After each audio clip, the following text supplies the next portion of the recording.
Okay, I guess I'm not going to get up to the hill anytime soon.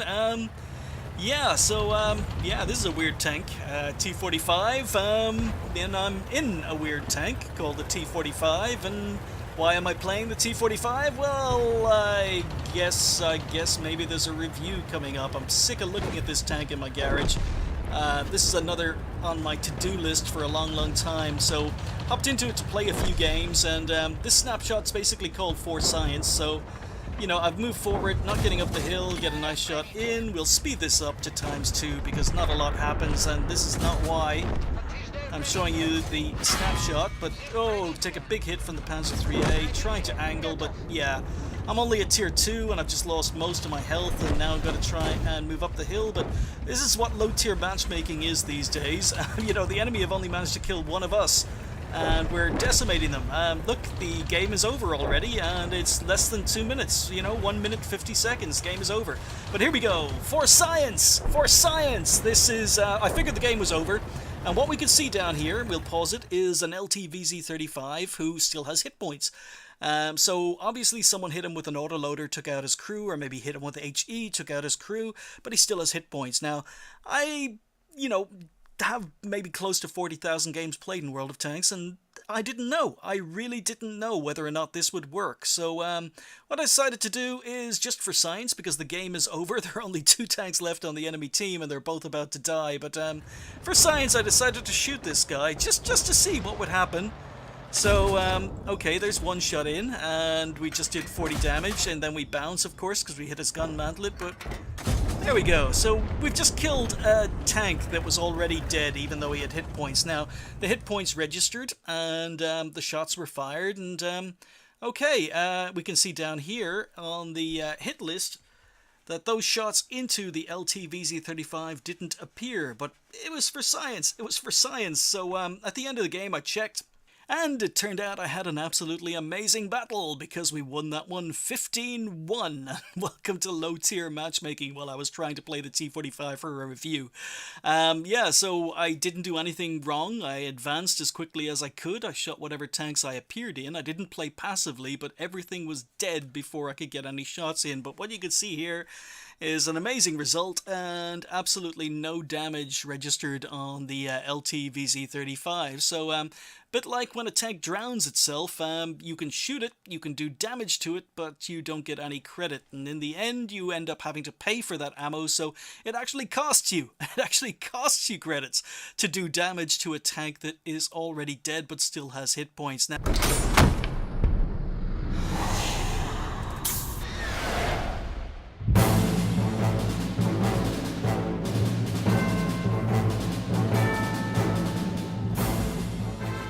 hi folks, and welcome to the Ace Tanker for the Oh-Ho, the Tier 8 Japanese Super Heavy tank, and a tank that I'm very split about. Sometimes I hate it, and sometimes I quite like it.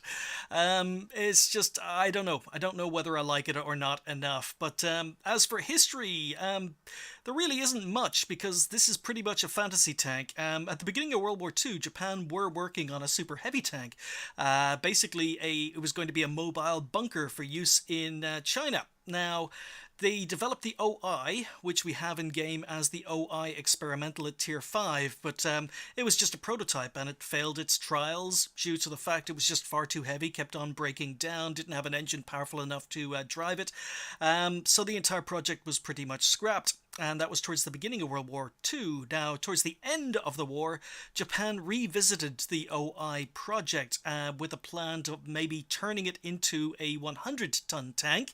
And there's evidence to suggest that the tank was actually built, or mainly built, even if it was just a prototype. That's the OI we have in game at Tier 6. Now, what's unknown is whether or not it was scrapped, or whether or not it was sent to Manchuria at the end of World War II. Reports suggest both.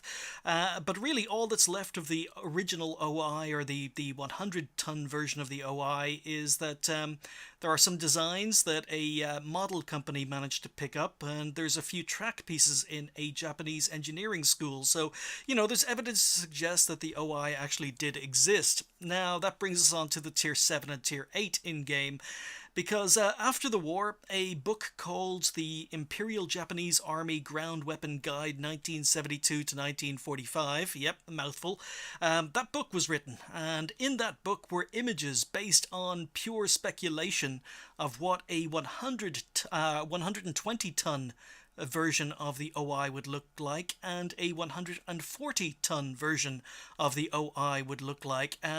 Now, it was just speculation, but there were drawings, speculative drawings of a 120-ton and a 140-ton versions of the OI.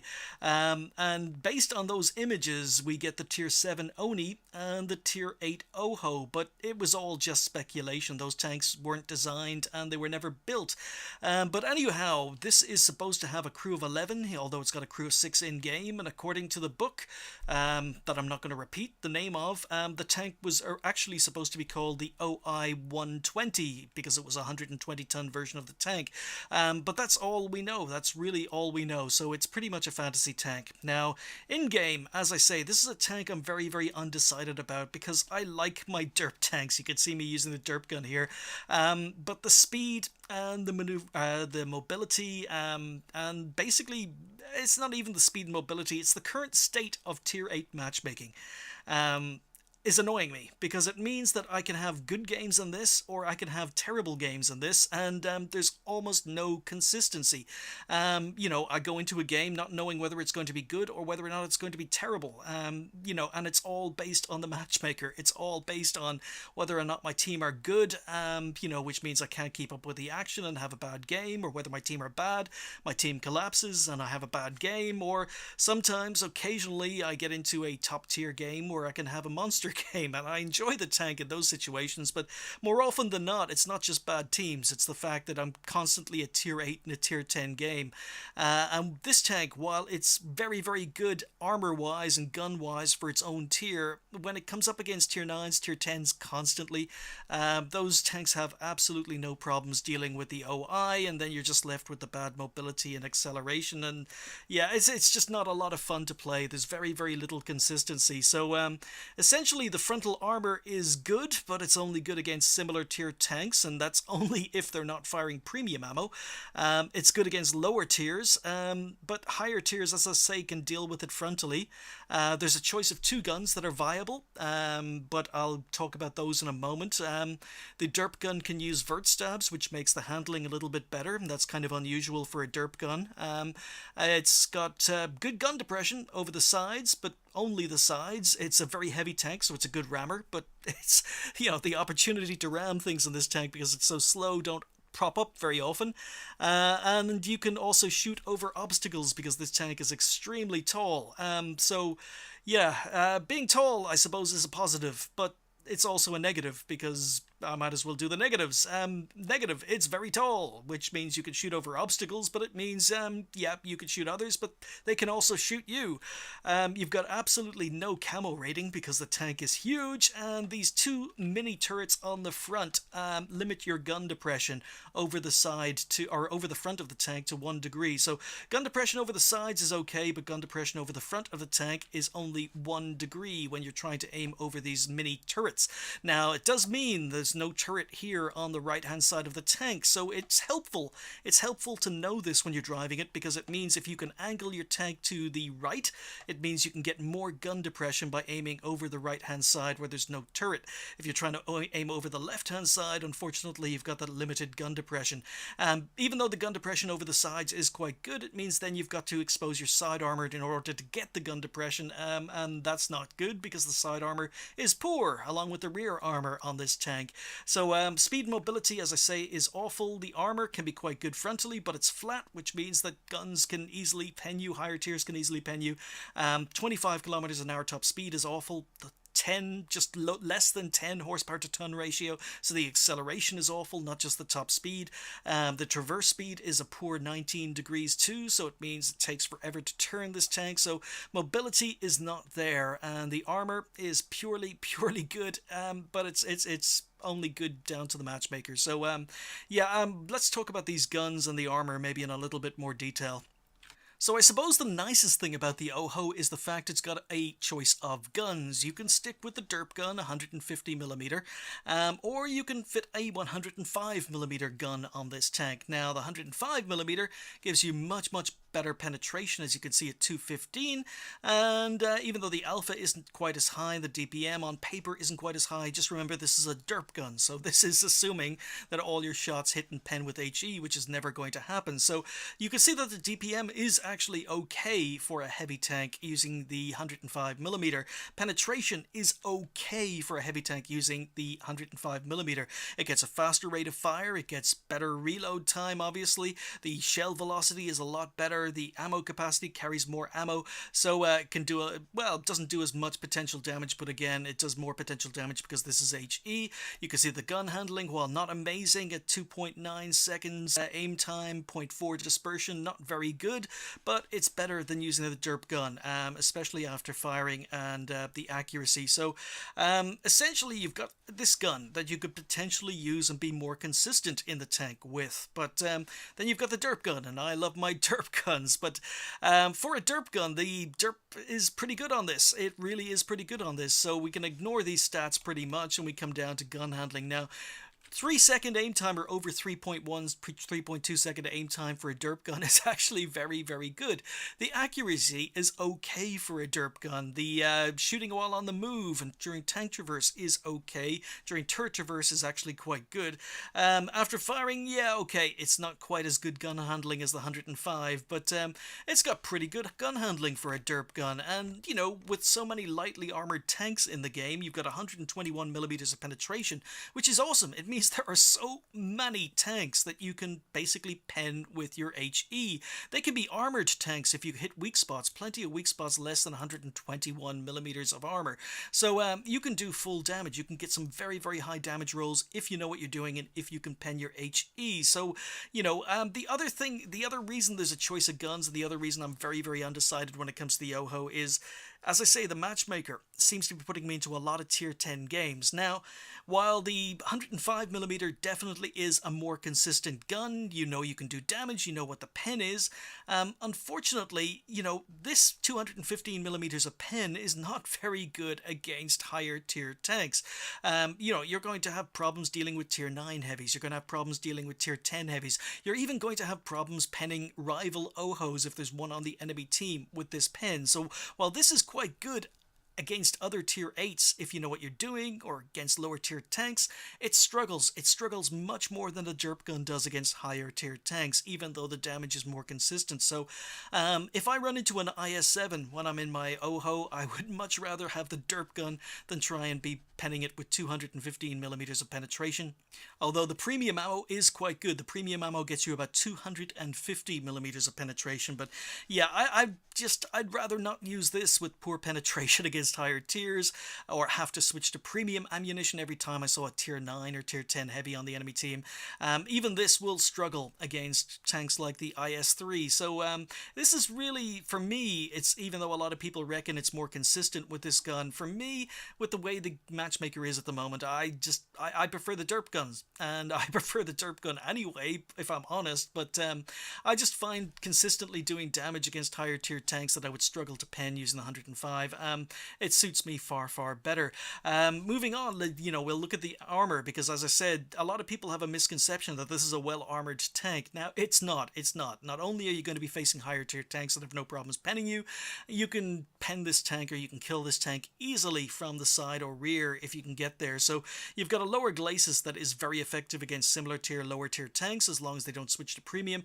The upper glacis here is well angled, but it's only 190, and that's angled. So if you can get shots in on this, then you can damage it, or even if you can get shots down on it, you can see that the armor on front is much worse. So basically, you can actually pen the upper glacis on this tank. The lower glacis well armored, upper glacis not so. So if you're in a tall tank, try and shoot down at this. You're going to have a much easier time penning the front of an Oho.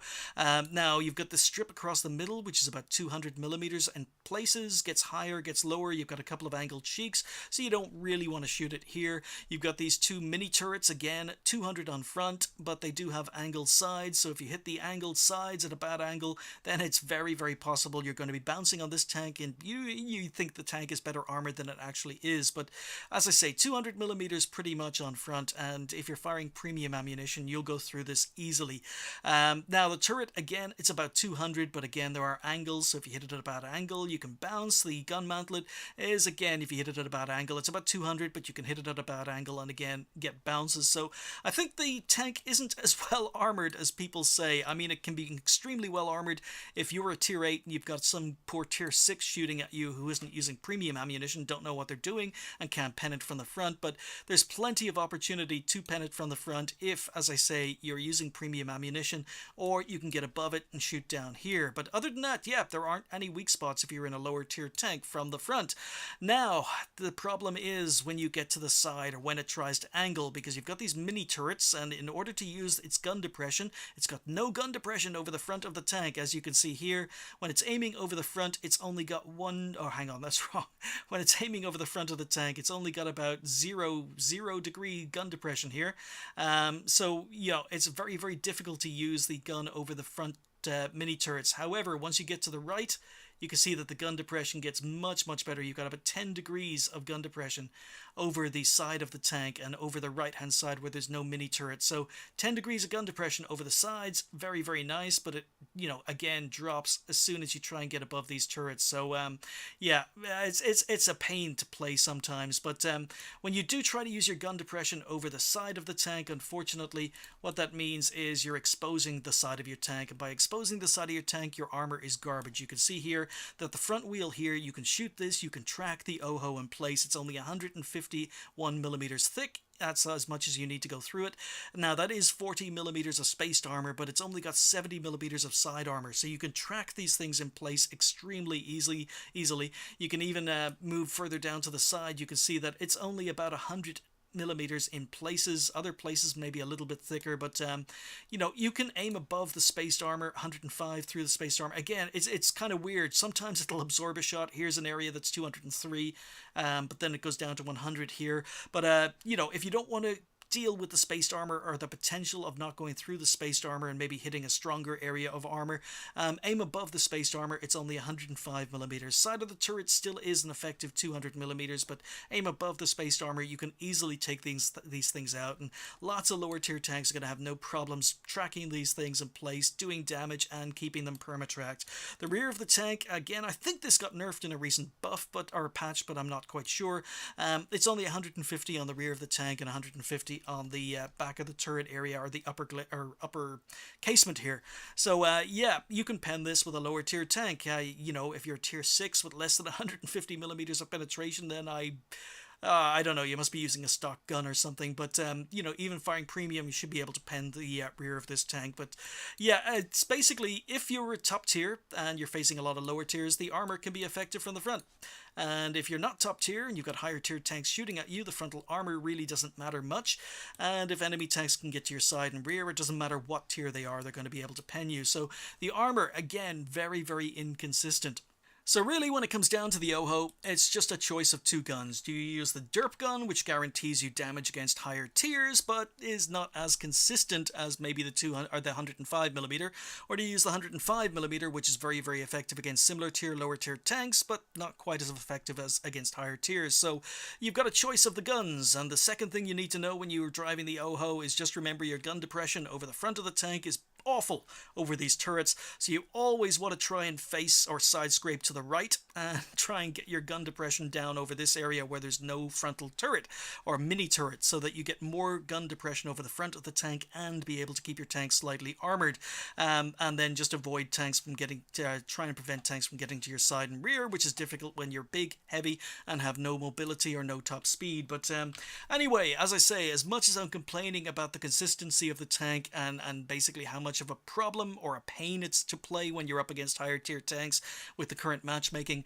we ended up here on Westfield, and I'm a tier 8 in a tier 8 game, except there are only 3 tier 8s on either side. Lots of tier 7s, lots of tier 6s, and lots of tanks I can pen with my derp gun. So that's what we're going to do. So gonna move up here, and what have the enemy team got? The enemy team have a AMX M449 and a T32, so they've got 2 Tier 8 heavies, and we're just going to advance. You can see the acceleration, we can reach our top speed, but it's just painfully slow. As soon as we go uphill, power to weight ratio is poor, less than 10, so we're gonna start dropping off speed. But up in this matchmaking, very, very lucky. As I say, it's not a tier 10 game, and I get to derp tanks.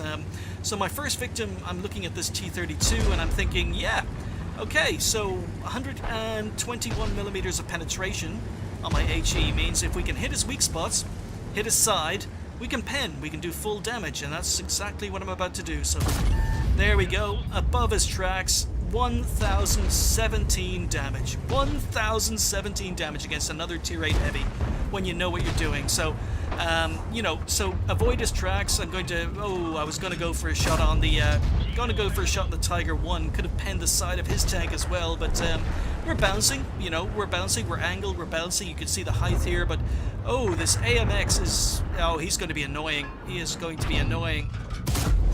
So, 174, hopefully I took out his gun, took out a couple of his modules, but he is he's going for me, he is really annoying. And the problem is his frontal armor is very, very good as well, so the tier 6s that have got my back are having problems penning this guy, but we're doing our consistent damage.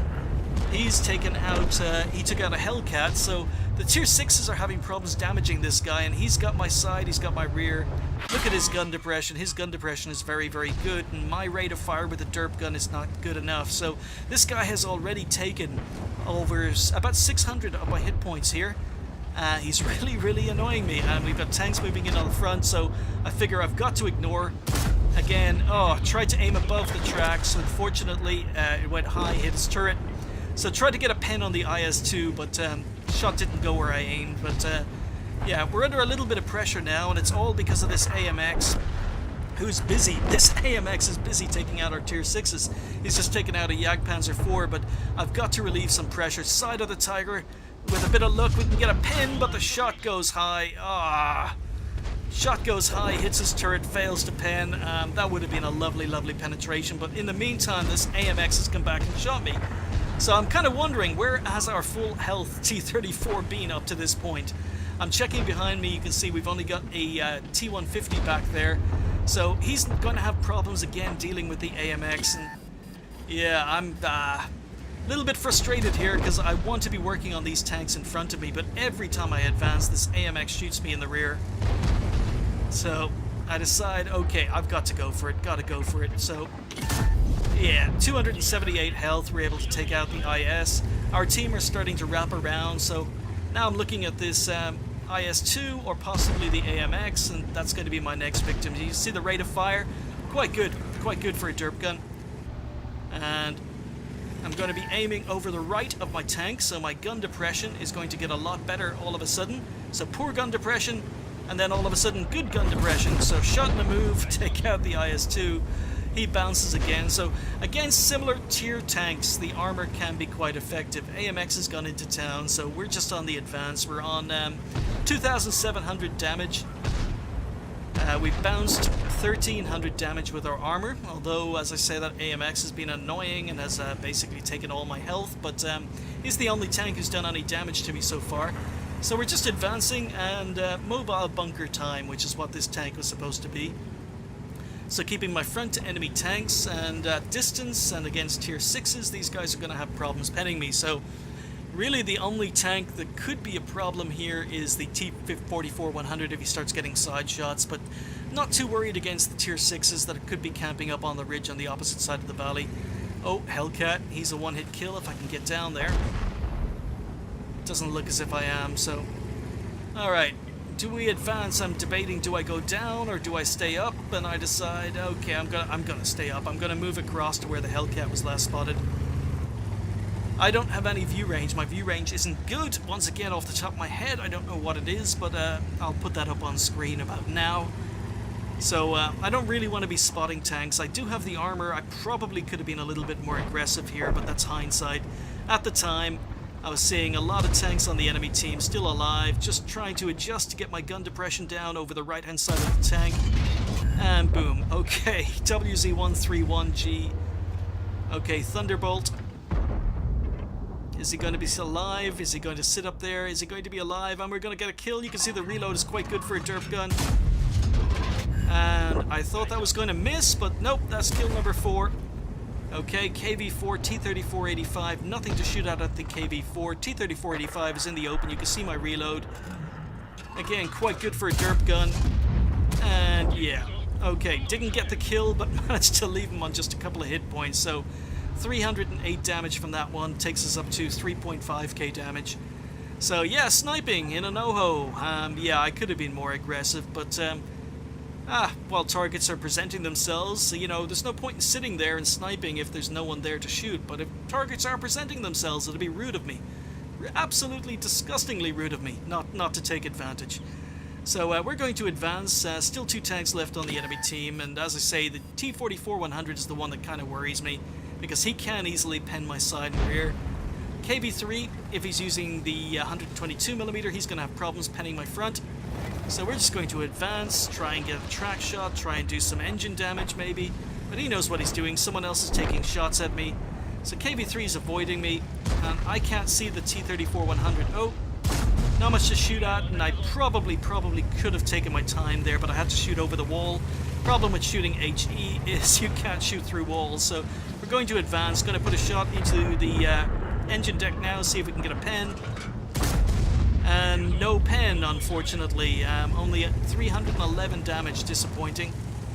So in the meantime, T-34-100 is above me, or T-44-100 is above me. Ram damage, as you can see, just a nice little nudge there. Oh, 0 depression over the front of the tank. Had to angle, get shot, and there we go. That's why sometimes I hate this tank.